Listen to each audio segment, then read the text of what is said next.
오늘 이제 성령 열매 중에서 8번째 열매, 온유에 대한 열매를 한번 생각해 보도록 하겠습니다. 자, 온유라고 하는 것은요, 따뜻할 온자에 부드러울 유자를 써가지고 온유, 따뜻하고 부드럽다 이런 뜻이에요. 사람이 따뜻해야 돼. 그죠? 또 사람이 부드러워야 돼. 따뜻하고 부드러워야 돼요.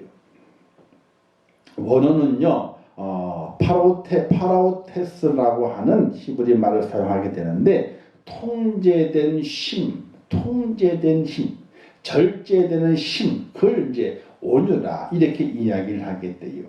본능과 감정을 제어할 수 있는 훈련된 인격을 말하게 되는데, 분노할 수밖에 없는 때에도 급히 분을 내지 않고 감정을 제어할 수 있는 그 능력을 뜻한다 이렇게 돼요. 그러니까 따뜻하고 부드러운 사람인데, 이걸 뭘 말하게 되느냐? 분노할 수밖에 없는 그 상황임에도 불구하고 그 분노를 잘 감정을 제어하는 사람, 그 사람을 가리켜서 온유한 사람이다. 우리는 그냥 따뜻하고 그냥 부드럽다 그렇게 되니까 이 사람은 그냥 아무런 줏대도 없고 생각도 없고 그냥 마음이 좋은 사람이겠구나 이렇게 생각할 수 있잖아요. 아니, 마음이 좋은 사람은 좋은 사람이지. 근데 그것도 그냥 좋은 것이 아니라 절제하는 거예요. 분노할 수밖에 없는 상황임에도 불구하고 감정을 조절해서 분을 내지 않고, 그리고 그 모든 일들을 하나하나 지혜롭게 풀어나가는 능력, 그 능력을 온유의 능력이라 이렇게 말하게 되는 것이, 우리는 살다 보게 되면요, 화낸다고 다 될 수 있는 것이 아니에요. 힘이 있다고 다 이루어지는 것도 아니에요. 어떤 면에서는 오늘 우리가 능력이라고 하는 것이 정말 따뜻하고 부드러운 온유한 그 능력을 우리가 가지고 있다면 이루지 못할 것들도 다 이루어지게 되는, 이름받게 되는 그런 축복의 사람이 될 수 있다는 사실을 믿으시기를 주님의 이름으로 축원합니다. 그래서 이런 얘기 있잖아요. 햇님하고 바람이, 야, 누가 힘이 더 센 줄 아냐? 이렇게 둘이 툭닥툭닥 하고 있었다 그러잖아요. 그치? 동아리에. 바람이 이게 해한테, 야, 누가 더 힘이 센지 한번 내기를 해보자. 그러더니 저 밑에 누가 지나가요? 나그네 한 사람이 터벅터벅 길을 가고 들판을 걸어가고 있는 중이에요. 그러니까 이 바람이 자기 생각에는 바람을 세게 불면은 옷을 빨리 벗기겠다 이런 생각이 들었나 봐요. 그래서 햇님에게, 자, 해야 저 사람이 지나가지, 저 사람 입은 겉옷을 누가 빨리 벗기는지 그걸로 우리가 누가 힘이 세니 내기를 한번 해볼까? 바람이 자신 있게 이야기를 했어요. 그러니까 햇님, 그래 해보자. 그래서 내가 먼저 해볼게. 그래서 바람이 그냥 세게 바람을 부는 거예요. 갑자기 편안했던 들판인데 바람이 세게 불게 되니까 옷이 펄럭펄럭 그러잖아요. 바람이 곧 벗겨지겠구나. 더 바람을 세게 불었어. 근데 어떻게 됐어요? 이 길 가던 나그네가 추워가지고 이거 아주 예민 바람이요. 그 옷을 딱 여며주고 그냥 달려가니까 아무리 바람이 불어도 옷을 벗겨지는 그냥 더 싸매고 말하기 때문에 실패하고 말았어요. 한참 바람을 부는 바람이, 아이고 힘들다. 내가 못하게. 네가 한번 해봐라. 햇님 보고 네가 한번 해봐라 그랬어요. 그래, 알았어.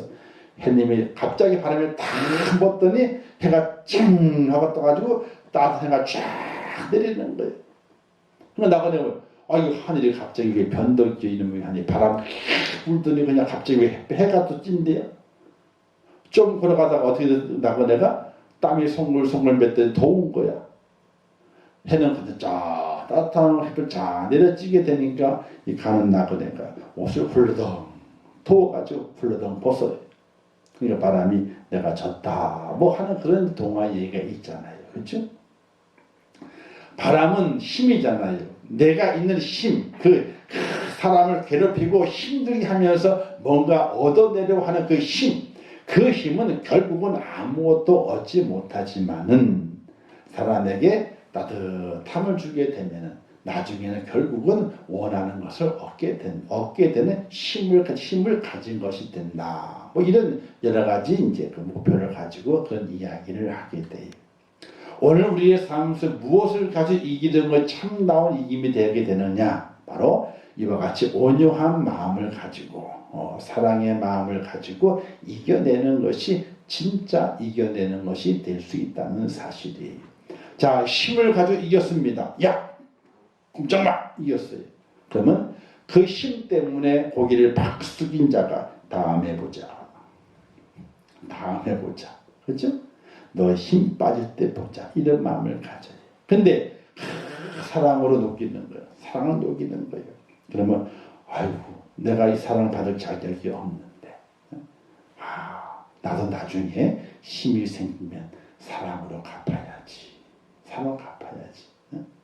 그런 마음이 생기게 하는 것이 진정한 승리의 모습이라고 하는 사실이에요.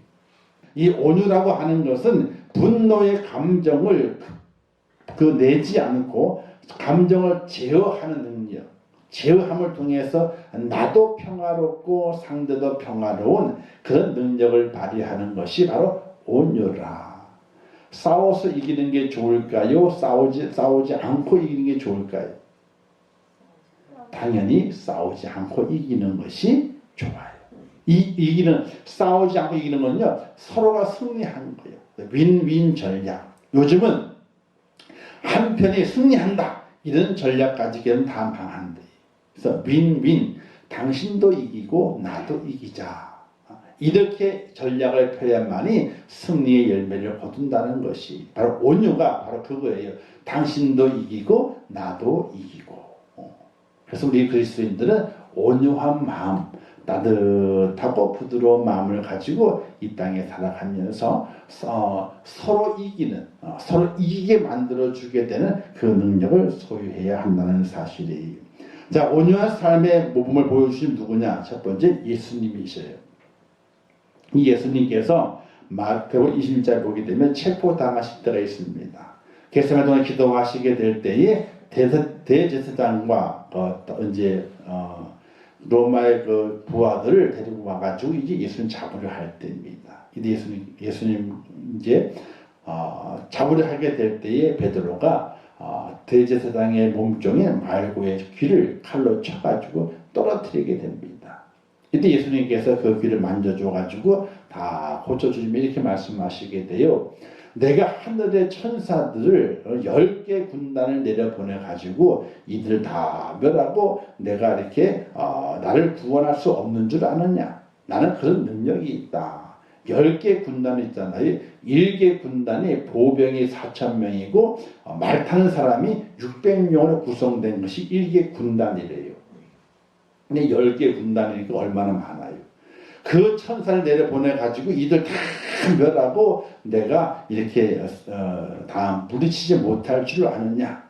나는 그러나 나는 그렇게 하지 않는다. 그러면서 이제 베드로에게 말하기를 칼로 이긴 자는 칼로 망한다. 이렇게 말씀하시면서 말고의 귀를 고쳐주는 장면이 있어요. 그분이 이렇게 말씀하시게 되죠. 나는 마음이 온유하고 겸손하니 나의 멍에를 메고 내게 배우라. 이렇게 말씀하시게 되죠. 그래서 예수 그리스도의 온유함을 우리가 알 수 있어야 돼요. 또 이런 내용이 있죠. 현장에서 간호받는 여인에 대한 내용이 있지 않습니까? 현장 간호받는 여인이 왔어요. 잡혀왔습니다. 바리새인이 이렇게 말합니다. 모세의 법에는 현장에 간호받는 여인은 그 자리에 돌로 쳐 죽이라고 말씀했는데 이 여인을 어떻게 하면 좋겠습니까? 하고 예수님께 묻잖아요. 예수님의 당에 뭔가를 쓰시는 것처럼 하시다가 이렇게 말씀하십니다. 주위를 둘러보면서 죄 없는 자가 먼저 이 여인을 돌로 쳐라. 이렇게 말씀하시게 돼요. 자, 그 말씀 속에 어떤 것이 있겠습니까? 바로 사람의 그 마음 속에 있는 것을 끄집어내는 겁니다. 죄에 대한 양심을 끄집어내게 되죠. 그 끄집어내게 됨을 통해서 그 양심은 온유한 모습이에요. 양심은 절대 사람마다 다 선한 양심이 있어. 그 양심을 끄집어낼 수 있는 사람이 돼야 되거든요. 예수님이 그 양심을 끄집어내므로 말미암아 바로 사람들로 하여금 감정으로 분노를 표출하는 것이 아니라 그 마음이 따뜻하고 부드러운 마음이 되게 하신 이후에 돌아가게 만드시게 되는 주님 모습을 볼 수가 있습니다. 베드로는 주님에 대해 이렇게 말씀하시게 돼요. 그는 죄를 범하지 아니하시고 그 입에 거짓도 없으시며 욕을 당하시되 맞대어 욕하지 아니하시고 고난을 당하시되 위협하지 아니하시고 오직 공의로 심판하시는 이에게 부탁하시며. 자, 욕을 당하시는데 맞대어 욕하지 않는데, 야 임마 하는 주요 안 맞다. 욕을 당하시는데도 불구하고 욕으로 맞대응하시지 않고 고난을 당하시되 그들을 위협하지 않아요. 너 두고 봐. 이거 안 하십니다. 우리 그러잖아요. 너 두고 봐. 나중에 보자 말이지. 이러잖아요. 위협하잖아요. 그렇죠? 예수님이 그렇게 안 하신다는. 고난을 당해도 절대로 위협하지 않고 오히려 하나님께 맡기고 그 자신은 따뜻하고 부드러운 마음을 가지고 그들을 대하시는 우리 주님. 그 주님이 바로 온유의 모범적인 분이시다. 이렇게 볼 수 있게 돼요. 두 번째는요. 모세를 말할 수 있게 되는데 모세가 그의 본처 십보라가 광해 죽은 이후에 이방 여인인 구스 여자와 재혼을 하게 되죠. 민수기 12장에 나와요. 구스 여인을 맞이했을 때에 미디암과 아론이 모세를 비방하게 됩니다. 아니 어떻게 이방 여인과 결혼하냐고 이런 뜻으로 아마도 비방을 했을 겁니다. 그런데 모세를 비방한 진짜 이유가 무엇인가를 알아야 돼요. 이방 여인과 결혼했기 때문에 모세를 비방한 것인가? 아니에요. 그렇게 할 수는 없어. 왜냐? 모세의 본처 십보라가 어느 민족 사람이에요? 미디안 족속 사람이에요. 그 아버지가 미디안의 뭐예요? 미디안의 제사장 이드로의 딸이에요. 그러니까 미디안 족속에서 그 제사장을 하고 있는 그 딸, 그 십보라를 어떻게 돼요? 모세가 어떻게 자기 아내로 맞이해서 살고 있는 거예요. 그렇기 때문에 모세가 이방 여인과 결혼한 것은 그것을 탓해가지고 모세를 책망한 것이 아니에요. 겉으로는 어떻게 이방 여인, 구스 여인과 결혼할 수 있느냐라고 말했지만은 실제는 그것을 가지고 모세를 비방한 것이 아니었어요. 비방한 이유는요, 다른 이유였어요. 뭐냐면 그 마음속에 딴 욕심이 있어서 모세를 비방했다. 이런 거예요. 자, 2절 12장 민수기 12장 2절 이런 말씀 기록되어 한번 읽어볼까요? 시작. 그들이 이르되 여호와께서 모세와만 말씀하셨느냐 우리와도 말씀하지 아니하셨느냐 하며 여호와께서 이 말을 들으셨더라. 자, 아론과 미리암이 무엇 때문에 모세를 구스 여인 결혼할 때 모세를 비방했느냐? 이방인과 결혼했기 때문이다? 아니. 다른 속에 뭔가가 있었어. 뭔가가 있어서 꼬투리를 잡으려 그러게 되는데 그걸 못 잡은 거예요. 근데 딱 잡혔는 것이 이방 여인과 결혼하게 되니까 딱 그걸 잡고 모세를 비방하고 백성들에게 모세가 이방 여인 결혼했는데 잘못된 것이다. 이렇게 이제 백성들 선동하게 되는데 앞장을 섰다는 거예요. 자, 왜 그랬느냐? 모세에게 말하기를 너만 하나님의 종이냐? 우리도 하나님의 종이다. 너만 하나님의 일꾼이냐? 우리도 하나님의 일꾼이다. 하나님이 너에게만 말씀하셨느냐? 우리에게도 말씀하신다. 자, 이 얘기는 뭐예요? 그 당시 아론은 제사장이었습니다. 또 아론의 그 딸 여동생 미디암은 선지자적인 역할을 했어요. 하나님의 말씀을 전하는. 그리고 이 모세는 이스라엘 전체 지도자예요. 그러니까 제사장도 지도자고 선지자도 지도자고 모세도 지도자거든요. 근데 하나님께서 늘 모세에게 더 큰 짐을 지어주시고 모세를 통해서 이스라엘을 이끌어가게 하게 되니까 여기에 이제 아론과 미디암이 마음에 뭐가 있는 거예요? 욕심 때문에 질투가 나기 시작하는 거예요. 너무 하나님께서 너하고만 말씀하시더냐? 우리하고도 말씀하시지 않더냐? 그러면서 이 모세가 이스라엘 백성을 지도자가 돼가지고 전체 이끌고 가는 것이 어떻게 돼요? 마음에 질투가 생기는 거예요. 그래서 어떻게 하면 그러고 있는데 때마침 모세가 구스 여인과 결혼을 하게 돼요. 그것이 어떻게 돼요? 이제 올무를 만들어 가지고 모세를 비방하게 되는 겁니다. 모세를 시기하고 질투하는 과정 가운데서 모세와 구스 여인과 결혼하게 되니 그것을 빌미를 삼아서 모세를 비방하게 됩니다. 둘이만 비방한 것이 아니라 백성들 선동해서 모세의 권위를 깎아내리게 되는 이 미디암과 아론의 모습을 볼 수가 있게 됩니다. 이때 하나님께서 그들의 이야기를 들으셨더라. 그리고 12장 3절 이렇게 말씀했어요. 이 사람 모세는 온유함이 지면의 모든 사람보다 더하더라. 모세가 당장에 화를 내가지고 아론과 미디암을 죽일 수도 있어요. 그런데 모세는 혈기나 분노를 터뜨리지 않고 오히려 온유한 태도를 보이면서 한마디도 대꾸하지를 않아요. 그런데 하나님이 이 말을 들으셨더라. 그렇죠? 자, 사람이라고 하는 것은요, 언제나 이 분노가 터치게 돼 있어요. 그죠? 사람은 똑같은 감정을 가지고 있기 때문에 그 감정에 의해서 분노가 나올 수 있게 돼요. 그러나 하나님은 온유함을 가지기를 원하세요. 온유함을. 그래서 따뜻해라. 그리고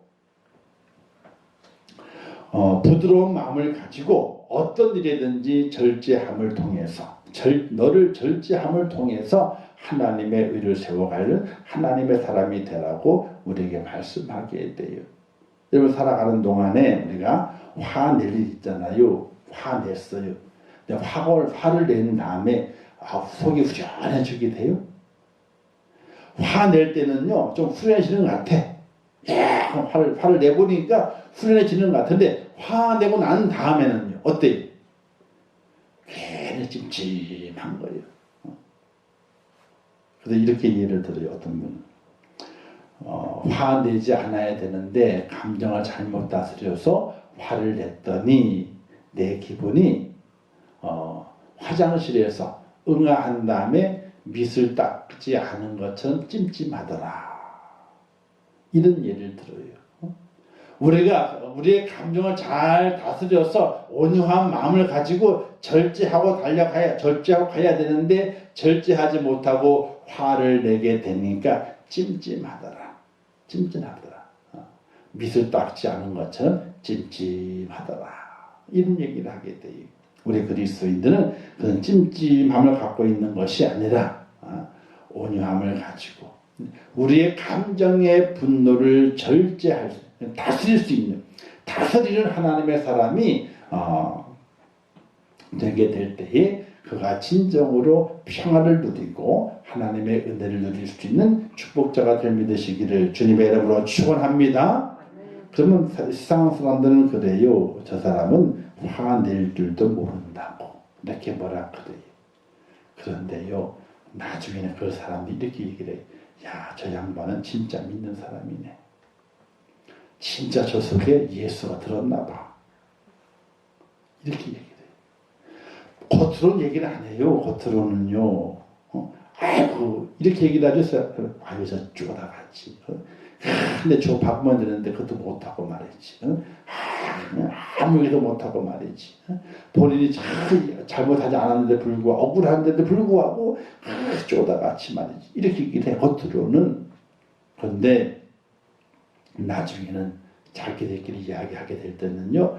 야 믿는 사람이 다르긴 달러. 저 참는 거 봐라야 저거. 자, 저 참는 거 봐라. 나 같은 못 참고 주먹 나갔을 텐데 야, 저 참는 거 봐라. 저 사람은 정말 예수가 있나 봐, 저 안에. 그들이 그렇게 칭찬을 해요. 나중에는 도리어 그렇게 참은 나를 어떻게 해요? 무서워해. 무서워해. 화를 팍 내잖아요. 절대로 안 무서워해, 그 사람은. 안 무서워해. 근데 쭉 참어. 꾹 참어. 그럼 나중에 그 참은 자를 무서워하게 돼요. 오늘 우리 그리스도인들이 내 주먹을 가지고 내 뭘 가지고 세상을 무섭게 하는 것이 아니라 예수 그리스도의 능력을 가지고 세상을 두렵게 만드는, 사람을 두렵게 만드는 그런 능력을 소유한 자가 되어야 되거든요. 예수님께서 천군 천사를 다 보내가지고 야, 내 힘이 이렇지 하고 보여주, 그렇게 무섭게 하신 것이 아니잖아요. 그냥 십자가에 죽으셨어. 아무 변명도 하지 않고 그냥 죽으셨어. 도리어 저들의 죄를 알지 못합니다. 알지 못합니다. 이렇게 기도하면서 죽으셨어. 나중에 많은 이들이 그 예수를 두려워하잖아요. 두려워. 자, 온유함은 그와 같은 능력이 있다 하는 사실이에요.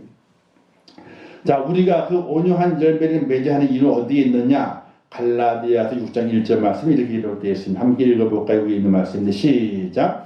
형제들아, 사람이 만일 무슨 범죄한 일이 드러나거든 신령한 너희는 온유한 심령으로 그러한 자를 바로 잡고 내 자신을 살펴보아 너도 시험을 받을까 두려워하라. 자, 온유한 열매를 맺어야 하는 이유는 뭐냐면요, 그러한 자를 바로 잡고, 자, 잘못된 자를 바로 잡는 것이 온유예요. 잘못한 자를요 주워 박으면요 안 잡혀요. 바로 잡히는 게 아니야. 그 얘기를 온유함으로 대하게 될 때에 그러한 자, 잘못된 범죄한 자의 그 마음을 바로 잡게 되는 거예요. 그리고 두 번째는요, 내 자신을 살펴보는 기회가 돼요. 아, 나는 어떠한가? 저 사람이 저런 죄를 지었는데 나는 어떠한가? 나를 돌아볼 수 있는, 자기를 성찰할 수 있는, 즉 반면교사, 자신을 되돌아볼 수 있는 기회로 삼는. 그래서 오늘 우리가 온유한 열매를 맺어야 되는 거예요. 온유한 자가 돼서 그 범죄한 자를 바꿔놓고 변화시켜놓고, 그리고 아, 나는 어떠한가? 나도 다시 돌아보아서 나도 저와 같은 죄를 짓지 않아야지, 이렇게 깨닫는 자가 되기 위해서 온유의 열매를 맺어야 한다 하는 사실이에요. 성경에 이런 말이 있잖아요. 내 눈 속에 들보도 보지 못하고 형제 눈 속에 티를 가지고 네가 그걸 판단하고 비판하느냐, 이런 말이 있잖아요. 근데 우리 속담에도 있잖아요. 어떤 속담이 있어요? 뭐 묻은 뭐가 뭐 욕한다? 묻은 걔가 겨우 묻은 걸 욕한다. 그죠? 아니 뭐가 더 더러워요? 응이 더 더럽단 말이에요. 그죠? 더 더러운데 자기는 더 더러운데 뭐라 그러는 거예요. 오늘 우리는 그러한 자가 되지 않기 위해서 나를 돌아볼 수 있는, 내 감정을 절제하고 그 온유함으로 그 범죄하는 그를 바꿔놓고 그리고 아, 나는 어떠한가? 나는 어떠한가? 나를 돌아볼 수 있는 그런 기회를 만드는 자가 바로 하나님 앞에 인정받는 축복자인 것을 믿으시기를 주님의 이름으로 축원합니다. 그래서 누가 온유한 자가 될 수가 있겠느냐 그런 거예요. 자, 누가 온유한 열매를 맺을 수 있겠느냐? 갈라디아서 말씀처럼 신령한 너희는 이런 말이 있잖아요. 그죠? 단어 가운데 신령한 너희는 이런 말이 있습니다. 자, 이 신령한 너희를요, 새 번역 성경에서는요, 성령의 인도함을 따라 사는 사람, 이렇게 표현하고 있어요. 신령한 너희는 그 단어를 성령의 인도하심을 따라 사는 사람이란 말로 번역을 해놓고 있어요. 즉 그러니까 온유한 사람이 되기 위해서는 신령한 사람이 되어야 함을 역설적으로 표현하고 있다, 이렇게 보게 돼요. 우리가 온유한 사람이 돼야 돼. 그럼 우리가 신령한 사람이 돼야 돼. 신령한 사람은 성령의 인도함을 따라 사는 사람. 그래서 성령의 감동을 받고 성령의 사신을 받으며 성령의 인도하심을 따라 사는 사람만이 온유한 심령의 사람이 될 수 있음을 우리에게 말씀해 주고 있다는 거예요. 그래서 우리가 성령을 받아야 돼. 성령 충만을 받아야 돼. 그래야지 성령 열매가 맺어져요. 9가지 열매가 맺어져요. 이 9가지 열매. 근데 열매가 9가지가 달리는 것이 아닌 것 같아. 제가 생각해보요. 나무는 하나인데, 그죠? 9개 열매 달리는 것이 아니라 9가지 열매가 맺히는데 그 열매가 맛보게 될 때에 어떤 사람은 신맛을 더 많이 느끼고, 어떤 사람은 단맛을 많이 느끼고, 어떤 사람은 뭐 달콤한 맛을 더 많이 느끼잖아요. 그죠? 한 과일 똑같이 열려. 근데 맛이 9가지의 맛이 나는 거예요. 똑같은 과일을 비워 먹는데 어떤 사람은 아이고 좀 시큼하네. 어떤 사람은 야 달콤하네. 또 어떤 사람은 아이고 시원하네. 하나의 과일이지만 거기서 맛을 9가지의 맛을 내는 거예요. 오늘 우리가 성령의 인도함을 받아야만이 온유한 자가 돼요. 내 감정을 절제해요. 그리고 따뜻하고 그리고 부드러운 모습을 가지고 상대를 대하게 돼요. 그것이 능력이 돼서 상대방을 굴복시켜요. 자존심을 상하게 해서 굴복시키는 것이 아니라 어떻게 돼요? 그의 마음도 풀어주면서 그를 정복해요. 그를 다스려요. 그를 변화시켜요. 우리가 이 뭔가를 졌을 때 있잖아요. 이렇게 졌잖아요. 이렇게 풀어가면서 있잖아요. 그러면 저는 옛날에 이렇게 했어요. 이렇게 졌다가 힘들잖아요. 한 번 졌으면 또 반대 또 졌어. 그럼 또 쉬워요. 또 이렇게 졌고 그러다가 혼났어. 왜요? 졌을 때는 한 방향으로만 졌을 때. 그래야지 엉겨붙는 것도 잘 엉겨붙고 풀어지지 않는다는 거예요. 근데 이렇게 졌다가 이렇게 졌으면요. 죽도 밥도 안 된대. 그래서 한 방향으로 죽었을 때도 한 방향으로 졌어요. 한 방향으로. 그래 그 차기가 더하대 죽도. 자 우리가 살아가는 동안에 절제가 간절히 필요해요. 온유한 마음을 가지고 우리의 감정을 잘 조절하고 다스리면서 하나님의 은혜의 모습으로 사람을 감동시키고 그러기 위해서는 성령의 사람이 되어야 된다. 그래서 성령을 받아야 돼. 주의 영을 받아야 돼. 그래서 우리가 이 방언을 이야기하잖아요. 그죠? 근데 방언이 중요한 것이 아니라 방언을 받음을 통해 가지고 성령이 내 속에 들어옴을 내가 깨닫는 은혜가 있어요. 또 그게. 그래서 방언을 얘기를 많이 하게 돼요. 근데 방언만이 꼭 성령 받은 증거는 아니에요. 방언 받았는데 방언 그래서 시큰해 놓고 나가 싸워 또. 그러면 그게 소용도 없는 거예요. 방언 받았다가 막 날뛰다가 밖에 나가 싸워. 왜? 기도원에 가서 밥 먹으러 줄 섰는데 너 새치겠다 이거야. 아주 싸워. 있다가. 줄 서는 거 못 보냐고 말이지. 새치기하고 말이지. 아니 은혜 받고 방언 받았으면 새치기 하면 어떻게 해야 돼? 저 사람이 나보다 배가 더 고픈가 보다. 더 고픈가 보다. 근데 보면 아이고 기도원에 가서 보게 되면 밥 먹는 줄 서잖아요. 그죠? 근데 밥 먹을 때는 사람이 다 변했어. 성전 아멘 주에 있던 사람들이 밥 먹을 때는 다 변했어. 밥 먹는 자리에서는. 아유 많이 그래요 진짜로. 진짜 기도원에 가서 밥 먹는 줄 서서 보면 진짜 그래. 그래서 기도원은 식당을 없애야 돼. 식당을 없애고 금식하면서 집회하라 그래야지. 밥 먹을 때 가가지고 은혜를 아니 밥 먹고 은혜 받아야 되는데 은혜를 다 쏟아내놓고 가시는 분들이 너무나 많더라고. 밥 먹을 때. 자 온유한 자가 받는 복이 있습니다. 자 성령의 사람이 되면 온유한 자가 되는데 그 온유한 자는 어떤 복을 받느냐? 팔복에 나오죠. 산상수훈에서 말씀하실 온유한 자는 복이 있나니 그들이 땅을 기업으로 받을 것이요. 땅을 기업으로 받는데 온유한 자가 이 땅의 복도 받는다는 거예요. 왜? 하나님이 쓰시기에 편하셔. 온유한 자. 이 땅의 기업을 받는다. 이렇게 말씀하게 돼요. 자, 주시는 교훈을 보게 되면요. 하나님의 은혜로 믿음을 선물로 받은 성도는 성령 충만함으로 온유한 삶을 살아야 된다. 그래서 구원받은 사람은요, 성령의 9가지 열매를 다 맺어야 돼. 아니, 하나의 열매를 제대로 맺으면요, 거기에서 9가지의 맛이 나요. 사랑의 열매를 맺으면요, 그 열매가 조금면은요, 온유를 안 할 수가 없어.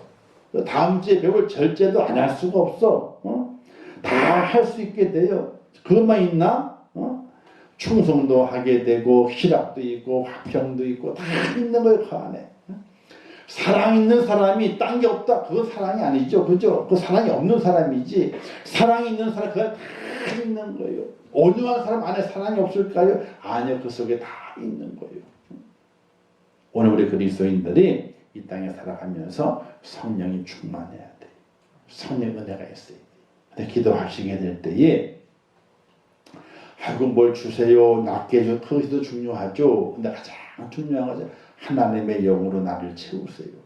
하나님의 영으로 나를 채우세요. 이 기도가 가장 중요한 기도예요. 주의 영이 채워지잖아요. 그러면요, 그럼 못할 게 없는 거예요. 안 된 일이 없는 거예요. 자, 그래서 성령 충만함으로 온유한 삶을 살아야 됩니다.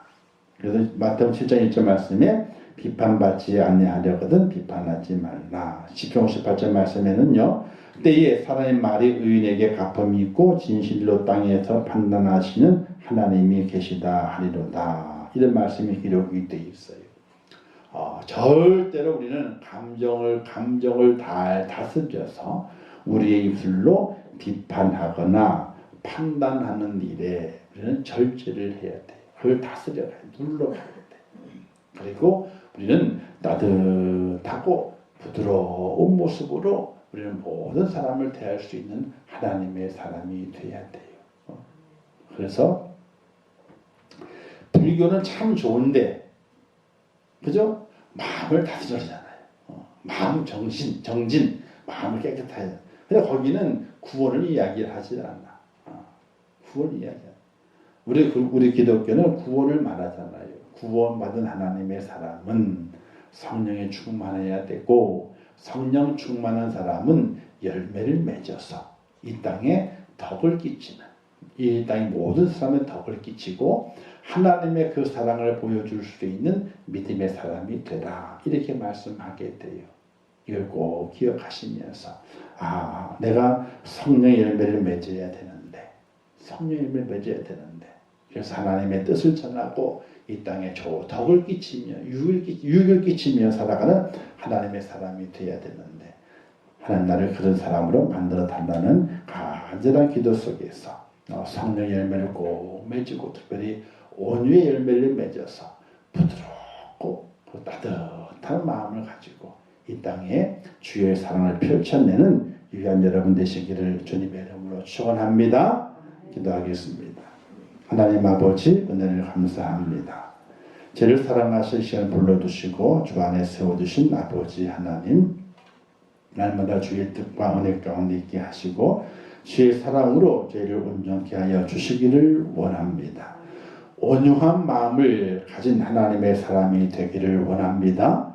우리의 마음이 따뜻하고, 그리고 우리의 마음이 주의 은혜 가운데 아버지 하나님이여 주의 사랑 가운데 우리가 바로 세워지고 부드러운 마음이 되어서 많은 이들에게 하나님의 그 사랑의 그 따뜻함을, 그 부드러움을 전하며 그들을 바로 세워가는 일에 저희가 쓰임 받을 수 있도록 은혜를 베풀어 주시옵소서. 내 마음이 따뜻하고 내 마음에 부드러워지기를 원합니다. 분노의 감정이 일어날 수 있습니다. 그 모든 것들을 잘 다스리면서 하나님의 의를 나타내는 믿음의 사람이 되게 하여 주시옵소서. 예수님의 이름으로 기도하옵나이다. 아멘. 기도문 하겠습니다. 하늘에 계신 우리 아버지여, 이름이 거룩히 여김을 받으시오며 나라에 임하옵시오며 뜻이 하늘에서 이룬 것 같이 땅에서도 이루어지이라. 오늘날 우리에게 일용할 양식을 주옵시고 우리가 우리에게 죄 지은 자를 사하여 준 것 같이 우리 죄를 사하여 주옵시고 우리를 시험에 들게 하지 마옵시고 다만 악에서 구하옵소서. 대개 나라와 권세와 영광이 아버지께 영원히 싸움나이다. 아멘.